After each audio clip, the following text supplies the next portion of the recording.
This is the Kalasong burned, well, I call it a Tempest Fade, but it's like a lightning burned blue and brown. This is probably one of my heavier knives, honestly.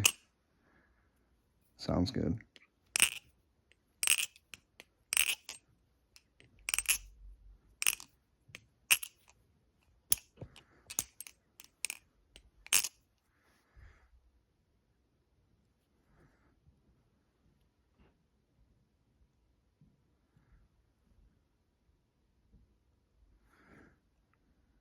Yeah, Kalasong surprisingly has some decent blades lately.